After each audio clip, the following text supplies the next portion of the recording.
এখন তো ফাঁকাই আছে, এই সুযোগে যদি একবার কথা বলে নিতে পারি। দাদা বলছি, ডাক্তারবাবু আছেন? আমি যেতে পারি? হ্যাঁ যান।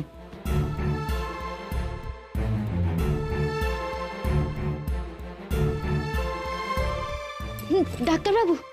আপনি আস্তে আস্তে আস্তে বসুন, আপনি বসুন। না না ঠিক আছে, আমি বসবো। আপনি বসুন, আগে বসুন, বসুন। ডাক্তারবাবু, আমি ওই রায়চৌধুরী বাড়িতে কয়েকদিন হলো রান্নার কাজ করছি। আপনারে ওদের বাড়িতে যেতে আসতে দেখেছি, তাই ওদের বাড়ির লোকের থেকে আপনার ঠিকানা জেনে এখানে এলাম। কেন, কি হয়েছে? কুমার বাহাদুর ঠিক আছে তো? ওর বাবা মা? হ্যাঁ ডাক্তারবাবু, ওনারা সবাই ঠিক আছেন। আসলে আমি এসেছি আমার জন্যে। আপনার জন্য? কি হয়েছে আপনার? ডাক্তারবাবু, আমার বর হারিয়ে গেছেন, তাও আবার একখানা ব্যামও নেই। সেই জন্যই আপনার কাছে আসা। কি অসুখ ছিল আপনার বরে? সে পুরনো সব কথা ভুলে গেছিল। সে কি, একই সমস্যা তো তোমাদের কুমার বাহাদুরেরও। সে কথা জানতে পেরেই তো আপনার কাছে ছুটে এলাম। আপনি কুমার বাহাদুরের চিকিৎসা করছেন, যদি আমার স্বামীর ব্যাপারেও কিছু বলতে পারেন। আচ্ছা ডাক্তারবাবু, বলছি এমন রোগীদের কি কিছু মনে পড়ে পুরনো কথা? পড়বে না কেন, নিশ্চয়ই পড়ে। অনেক সময় মনে কোনো আঘাত বা শক, শক মানে বোঝো তো, কোনো কিছু দেখে মনে যে আঘাত পায় না, তাকে শক বলে। সেসব থেকেই এটা হয়, তবে চিকিৎসায় এটা সারানো সম্ভব।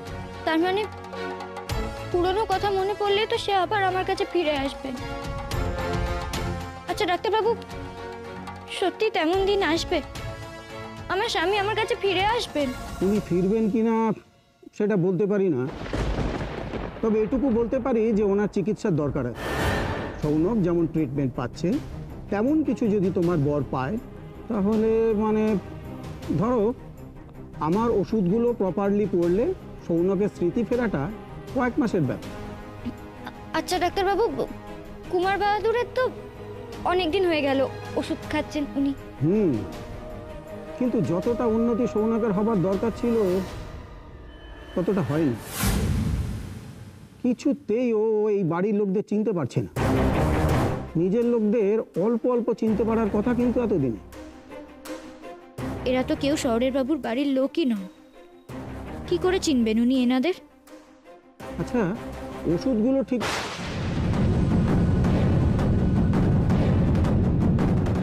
না, নিশ্চয়ই ঠিক মতোই পড়ছে। তার মানে ডাক্তারবাবু বলতে চাইছেন শহরের বাবু ঠিক মতো ওষুধ পড়ছে না? আমারও তো মনে হয়েছিল কথাখানা। যাকে তোমার বরকে না দেখে তো কিছু বলতে পারবো না। আচ্ছা ডাক্তারবাবু, আমি যদি ওনার পুরনো কোনো কথা মনে করাতে পারি, তাহলে কি কোনো উপকার? হ্যাঁ, সেটা করতে পারো, এতে অনেক সময় কাজ দেয়। পুরনো ঘটনা যা জীবনে ঘটেছিল সেটা ব্রেনে ধাক্কা দিলে। তুমি এটা জানলে কি করে? How to recover lost memory. আমি তো নেটেও এটাই দেখেছি। আমার পাড়ার এক দিদি বলেছিল এমনটা করতে। ও, এটা করতে পারো? সে তো পারি ডাক্তারবাবু, কিন্তু শুধু কি তাতে কাজ হবে? ওষুধটাও তো দরকার। শহরের বাবু ঠিকমতো ওষুধ খাচ্ছেন কিনা সেনে ডাক্তারবাবুর মনে একখানা খটকা আছে বলে মনে হচ্ছে। কিন্তু কেন? সত্যি কি তাহলে ঠিকমতো ওষুধ খাচ্ছেন না শহরের বাবু?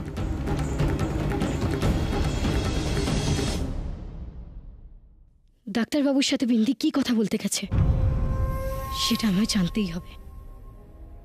দাঁড়ান, ভেতরে পেশেন্ট আছে, আপনি বসুন। আমি এক্ষুনি যাব। আশ্চর্য, বলছি ভেতরে পেশেন্ট আছে।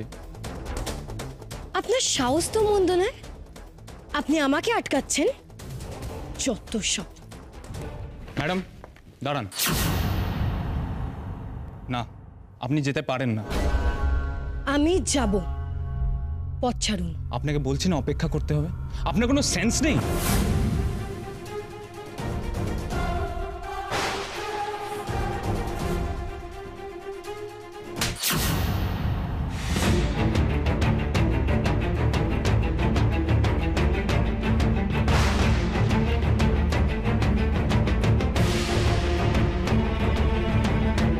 আপনি আমার গায়ে হাত তুললেন, আপনি এক্ষুনি এখান থেকে বেরিয়ে যান। আপনার বিন্দু মাত্র সভ্যতা ভদ্রতা বলে কিছু নেই। একজন পেশেন্ট থাকাকালীন আপনি কি করে ভেতরে যেতে পারেন? একদম চুপ। আমি বললাম তো আমার দরকার আছে। আপনি আমার গায়ে হাত তুললেন, আপনি এক্ষুনি এখান থেকে বেরিয়ে যান। বৌমনি, উনি এখানে এলেন কি করে? এখন আমি কি করে ওনার চোখে ধুলো দিয়ে পালাবো এখান থেকে? কি হয়েছে দীপক? দেখুন না ডাক্তারবাবু, আমাকে ও কিছুতেই ভেতরে যেতে দিচ্ছিল না। ডাক্তারবাবু, আপনি ওনাকে বলুন, একজন পেশেন্ট থাকাকালীন আমি কি করে ওনাকে যেতে দিই? তার উপর উনি আমার গায়ে হাত তুললেন। ঠিক আছে ঠিক আছে ঠিক আছে, তুমি একটু শান্ত হও, যাও গে নিজের জায়গায় বসো। তুমি এসো বৌমনি।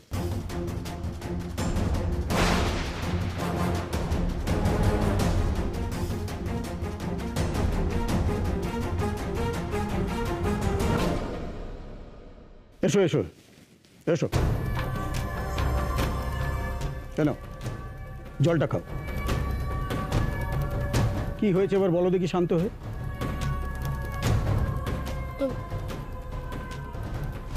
আসলে মানে ডাক্তারবাবু, মানে বলছিলাম যে শৌনকের না একটা ওষুধ পাওয়া যাচ্ছে না, তাই আমি আপনার সাথে কথা বলতে এলাম। কি ওষুধ বলো তো? ওই ওষুধটা যেটা আপনি দুপুরে খাওয়ার পর খেতে দিয়েছিলেন, ওইটা। দুপুরে খাওয়ার পর? দুপুরে খাওয়ার পর তো সৌনককে আমি কিছু দিইনি। না না, আমিও ভুলে গেছি।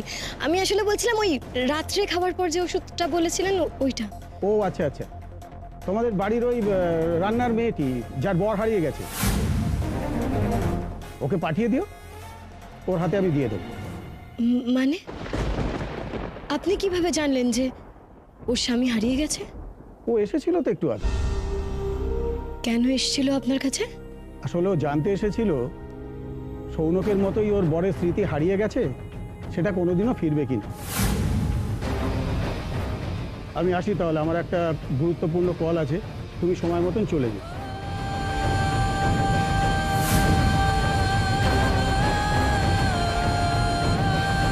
এই কথা তো বিন্দি কোনোদিন আগে বলেনি, যে ওর হারিয়ে যাওয়া বরের স্মৃতি হারিয়ে গেছিল।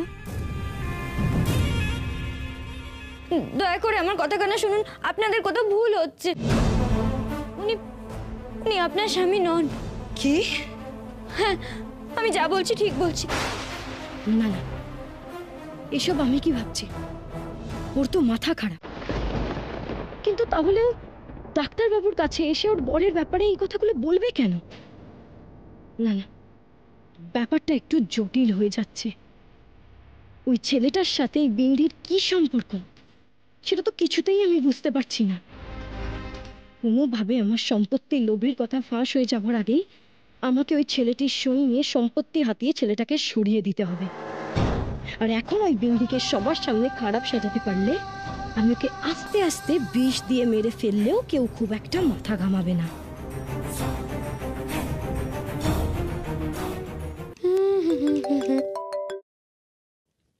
হ্যালো, আমি বৌদি বলছি শৈলী, মাকে দাও। বৌদি তুমি কোথায়? বাড়িতে নেই? মানে কোথায় গেছো তুমি এখন? উফ, এত প্রশ্ন কেন করো, ফোনটা দাও। দিচ্ছি, ধরো। মা, মা, মা, মা, কি হলো? কি হলো? খালি মা মা করিস কেন বলতো? কি হয়েছে? আর বাবা এমনি এমনি না, তোমাকে ফোনে চাইছে। ফোন?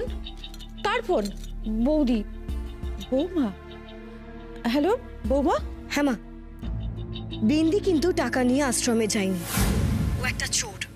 আর মা, বিন্দি কিন্তু বাড়িতে গিয়ে বলবে ও গুরুদেবকে টাকা দিয়ে এসছে। আজকে তো গুরুদেবকে টাকা দেওয়ার কথা না। আজ যদি আমরা টাকাটা গুরুদেবের কাছে না পৌঁছাতে পারি তাহলে কি আমাদের মান থাকবে? তুমি টাকাটা নিয়ে শিগগিরই আশ্রমের দিকে এসো, আমিও আসছি। কি কি বলছিস কি তুই? তুই কি করে কথা বলছিস? তুমি এসো আগে, তারপরে তোমায় আমি সব কিছু বলছি। বৌমা, তুই বিন্দিকে ভুল বুঝিস না তো মা? বলছি তো, তুমি আশ্রমে আসলেই সবকিছু জানতে পারবে। তুমি এসো, রাখছি। আচ্ছা।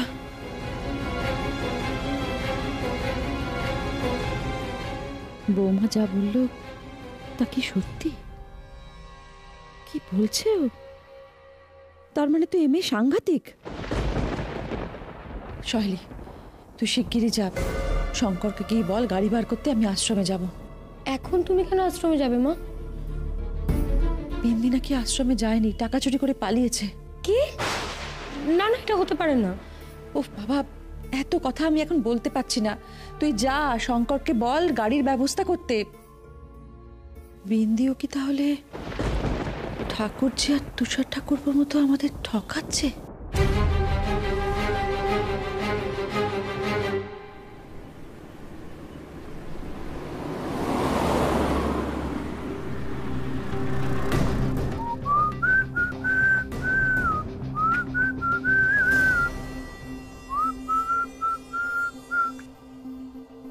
আসতে পারি? Yes, come in.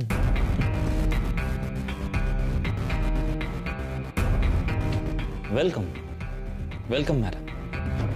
আমি জানতাম তুমি আপনি এই না, মানে পর স্ত্রীকে কি বলে তুমি না আপনি?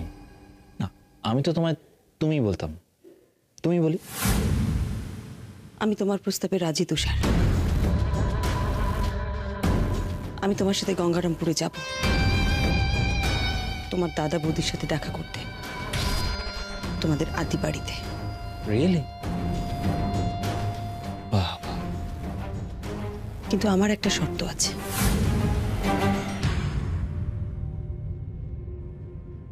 জাস্ট একটা শর্ত? তার জন্য তুমি আমার সঙ্গে গঙ্গারামপুর আমার বাড়িতে যেতে রাজি? ও মাই গড, আমি তো ভাবতেই পারছি না তুমি এত সহজে রাজি হয়ে যাবে।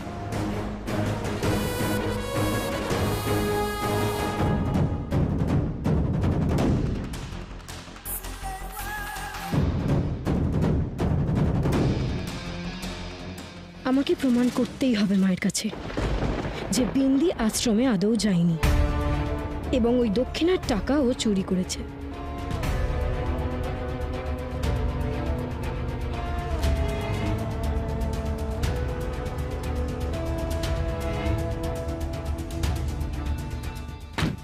মা, কি হয়েছে বল দেখি? আমি তো কিছুই বুঝতে পারছি না। কি আবার হবে মা? আমার তো প্রথম দিন থেকেই ওই বিন্দিকে সন্দেহ হতো। ও একটা চোর। তোমার যদি না বিশ্বাস হয় তুমি ভেতরে চলো, বিন্দি কিন্তু ভেতরে নেই। বিন্দি শেষে এই করলো কটা টাকার জন্যে? এসব কি হচ্ছে বলো দেখি শঙ্কর? শঙ্কর দা, ও তোমার গ্রামের মেয়ে বলেই কিন্তু আমি কিছু বলতাম না। আগে ও তো এরম ছিল না। কি করে বলি যে ও আদৌ আমার গ্রামের মেয়ে না? সেসব পরে হবে, আগে টাকাটা দিই গুরুদেবকে, না তো মুখ রক্ষাটুকু হবে না।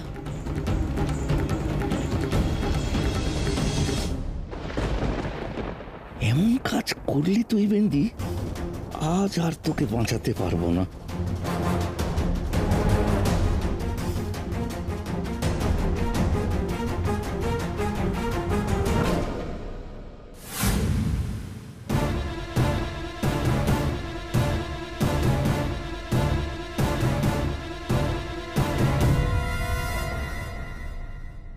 এ কি?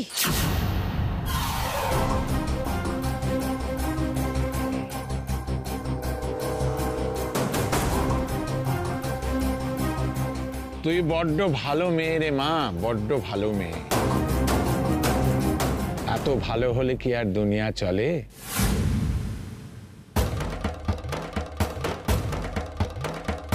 মা, বিন্দি তো এখানে। হ্যাঁ, তাই তো দেখছি। আমায় এত বড় কেস খাওয়ানো, আমাকে ভুল প্রমাণ করলো বিন্দি।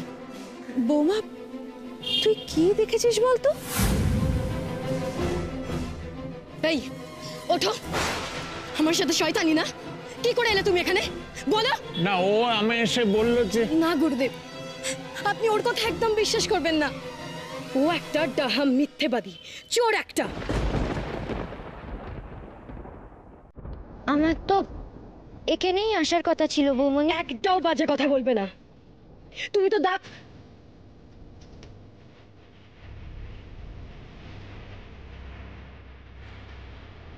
ডাক্তারের কাছে বিন্দির যাওয়ার কথাটা বলে দিলে ওকে তো আর চোর প্রমাণ করতে পারবো না আমি।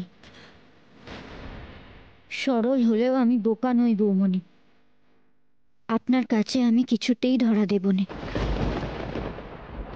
আমায় তো কর্তামা টাকা নিয়ে এখানেই আসতে বললেন।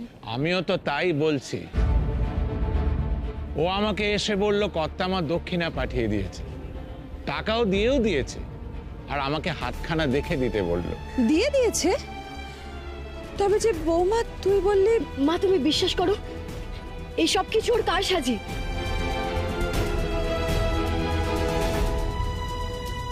আমি কিন্তু তা করছি না বৌমা।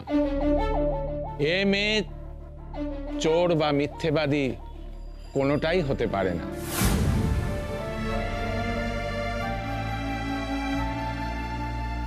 তাই বলছিলাম ভারী সুলক্ষণা মেয়েও। ওর স্বামী কবে ওর কাছে ফিরে আসবে তাই জানতে চেয়েছিল। আমি বললাম আসবে, ওর হাতে আছে, ওর স্মৃতির সিঁদুর অক্ষয় হবে। কিন্তু ওর স্বামী যেখানেই থাকুক সদ্য একটা ফাঁড়া কাটিয়ে উঠেছে, আর ভবিষ্যতেও একটা ভারী অসুখ সারিয়ে সুস্থ হয়ে উঠবে শুধু ওর ভাগ্যের জোরে।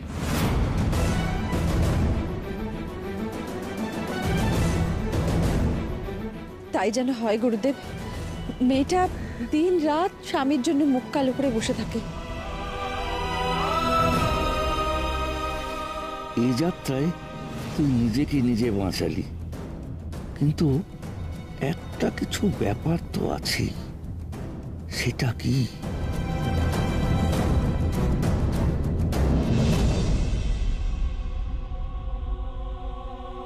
আশীর্বাদ করুন গুরুদেব, আমি যেন তাড়াতাড়ি তারে ফিরে পাই। করছি মা, সেই আশীর্বাদই করছি।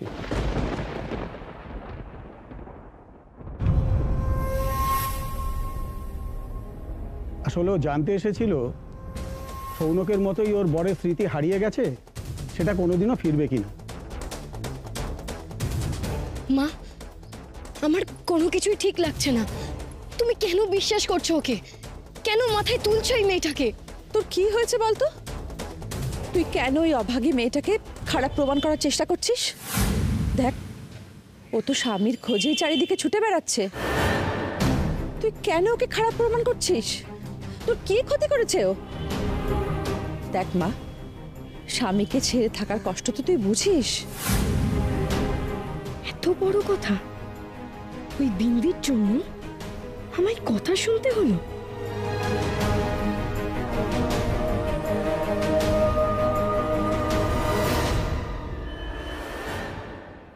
যতই তাকে থাকুন না কেন, আমার শহরের বাবুরে আমি ওই ২০ নজর থেকে সইরে নিয়ে যাবই।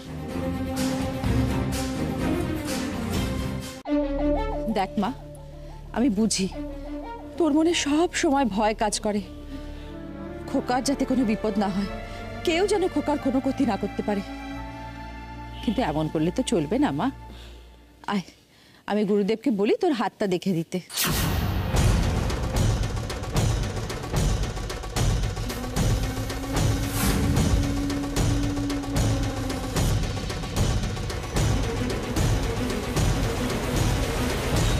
থাক না মা, চলো আমরা বাড়ি যাই।